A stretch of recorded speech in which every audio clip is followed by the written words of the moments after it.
Buenos dias, welcome to my hike. I'm Kevin, and I gotta tell you, I love hiking.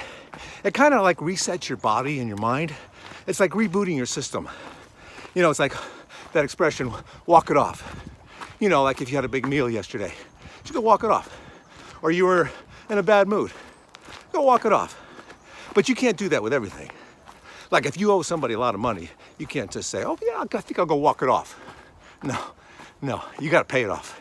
Because the next time you see that person, they're gonna say, hey, where's my money? Where's that money you owe me?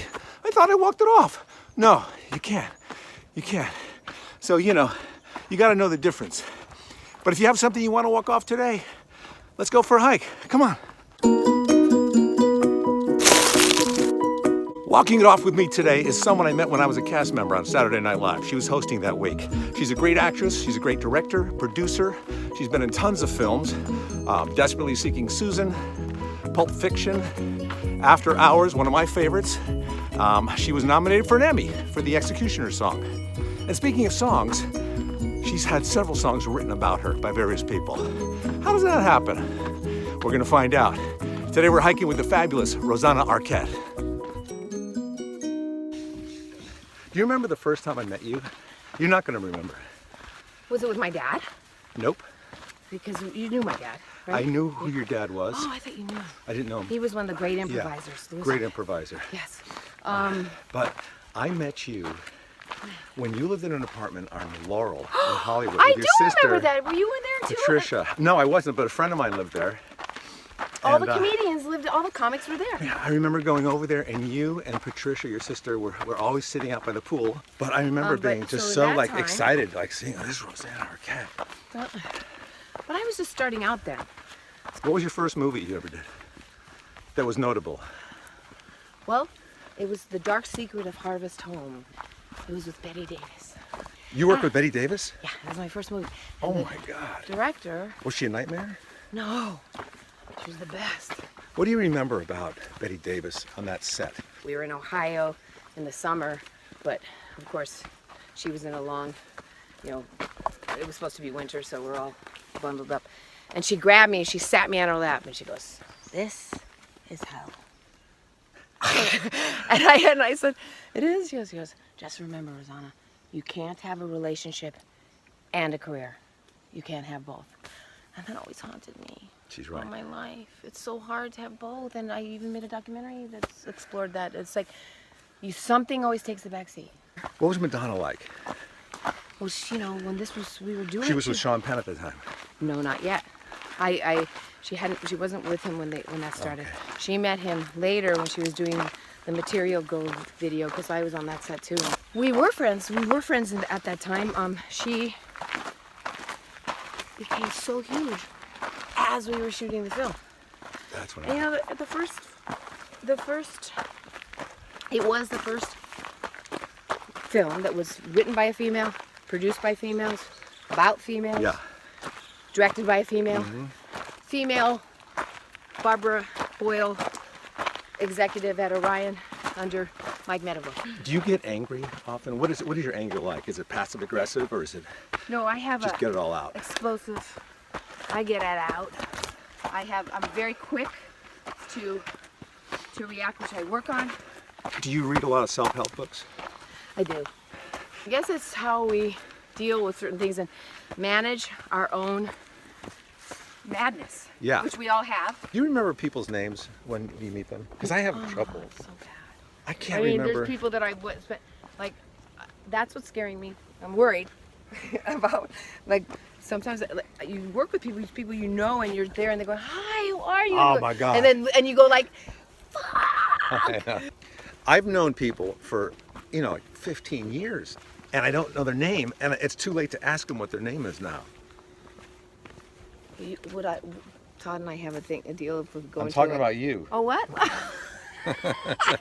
What is your name?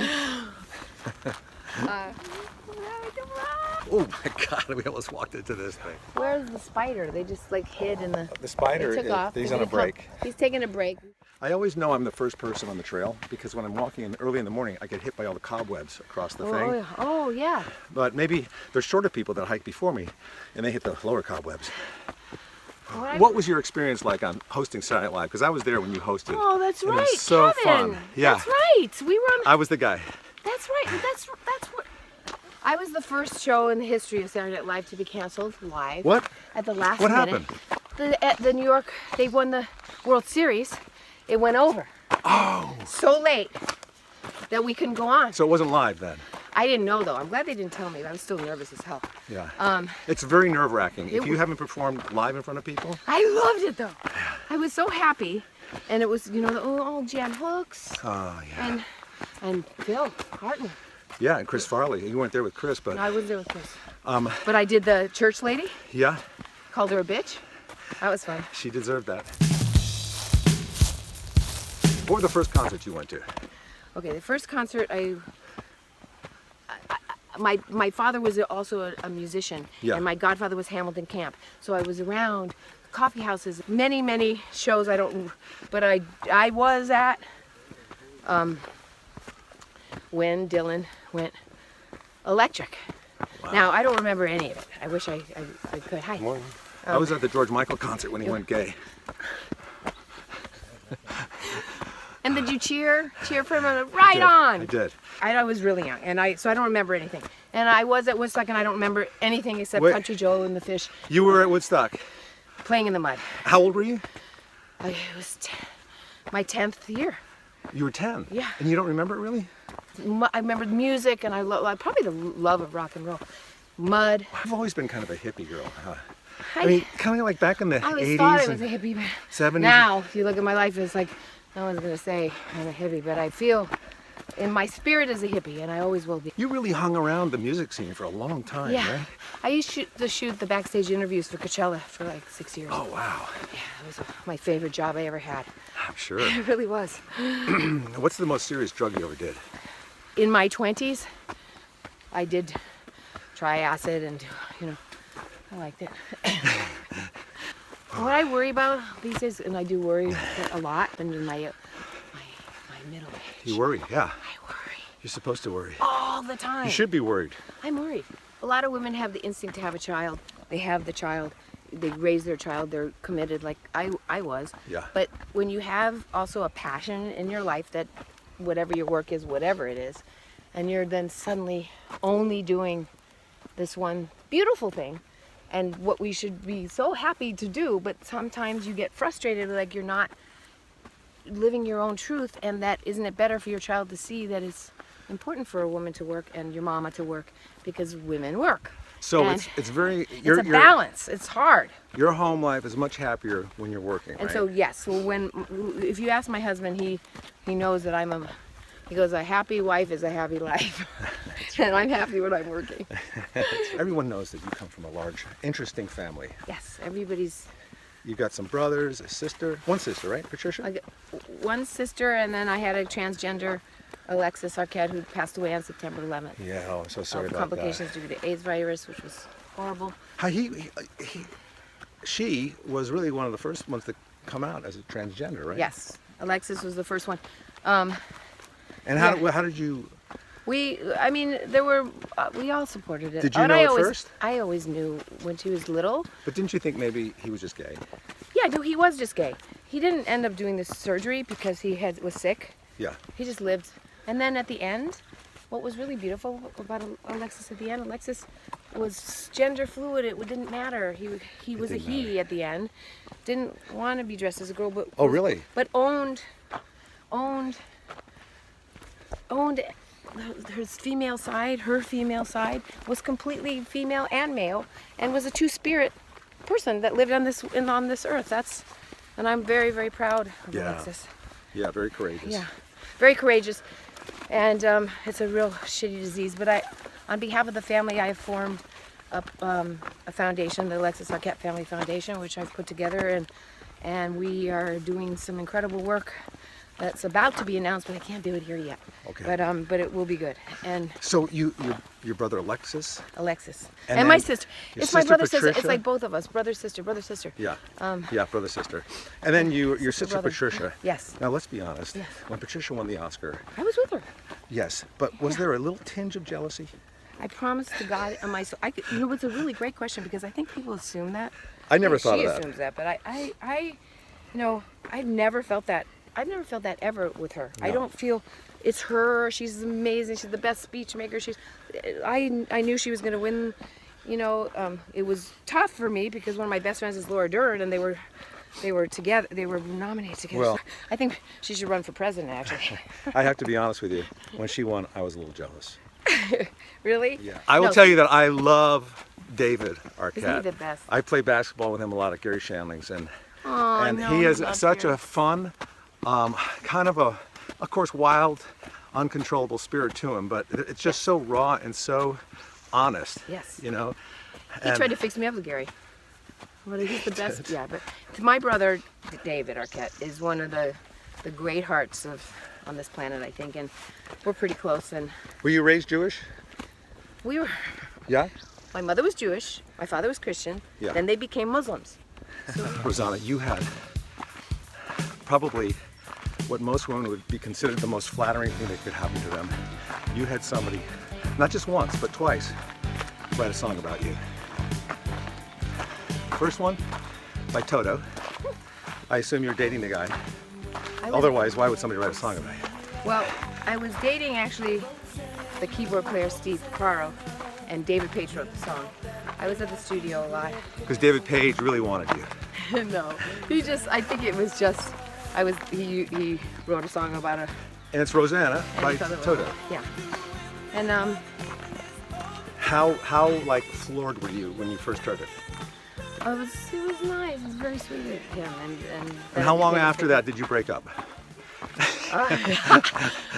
But just think about all the songs that were written about you, but that you don't know about. That's what I like to think about. Well, I had a great thing happen. I went to the Who, there was some kind of big Who VH1 party about maybe 10 years ago. And I was there, I had my, backstage, said hello to everybody, and Pete Townsend goes, "So, I wrote a song for you." Oh, no. And I said, "What?" Okay, but by the way, and I said, "What is it?" It was on his solo album. He was supposed to send it, and his manager was supposed to send it to me. I don't know what song it is, but he said it was because I told him, because I use The Song Is Over. I always use music for emotion when I work. Oh, you do, And so, right. at the time, it was a Walkman, when it was I don't think it was not even a CD one. It was like a cassette of a Walkman. Right. And It was an LP. the song is over. Yeah. Yeah. That kind of stirs up emotion in me that can get me to the place where I need to be in a scene. It was a long time ago, and I used it a lot in "Baby It's You," and it was kind of a theme. And then he told me he wrote a song, and I got it. And then That was the second one? No, What was the second one that was written by you? Or was there one? it was "In Your Eyes" by Peter Gabriel. Wow. How flat, but how... And then when it stops, when people stop writing songs about you, you get angry. Maybe that's it. I need music. Maybe that's why you're angry. That's why I got my husband guitar lessons stuff. But In Your Eyes, I never knew that was the other song. It was a very long time. Did you ago. date Peter Gabriel? Yeah, I was with him for a long time. Oh, you should have dated Paul McCartney. Pa. It's not too late. Well, we're friends and we hung out a lot. Are you friends with Paul McCartney? Yeah, we did kind of we hung out with each other while he was breaking up with Heather and I had a bad, horrible, gross breakup. So we were great pals. Yeah. Knock on wood. Sorry. What was Paul McCartney like? He's a family man. He loves his family. He's a great guy, and I love his current wife. Yes. Nancy was a wonderful human being. She's great. Isn't she great? Oh, I'm sorry. I'm thinking of George Clooney's wife. Oh, Amal. Amal, yeah, she's great. But probably his is great too. She's great. She is great. I'm sure keeps him in great form. You've been on the music scene a long time. How many of the Beatles have you met? Well, I met all 3 of them. How many were there?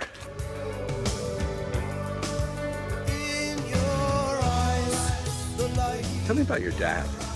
My Tell me about your father. So my dad, Louis Arquette, came from divorced parents. He was such a motivator, your father, and he was such a big in the improv scene and really started a lot of that. I think he was one of the best improvisers there was. I mean, you know, he grew up in the city. He was a hippie. We lived in a commune in Virginia. Yeah. You are a hippie girl. Yeah, I am. Wow. I own it. I wear it like a badge, proudly. I wish there were more hippies. I wish we could go back to the garden, and we've got to get ourselves back to the garden, as Joni Mitchell said. It's sad though, you know. He was too young to die. He died. How old was he? Your age. Oh. Sorry, that's terrible. It's not funny. Thanks, Rosanna. Man, to have somebody write a song about you, that is so powerful. What happens when somebody writes a song about you, and then you break up with that person, and then you hear it on the radio? Oh, what do? You walk it off. That's what you do. Thanks for joining my hike. Please subscribe, turn on notifications, and we'll catch you next time. Happy trails.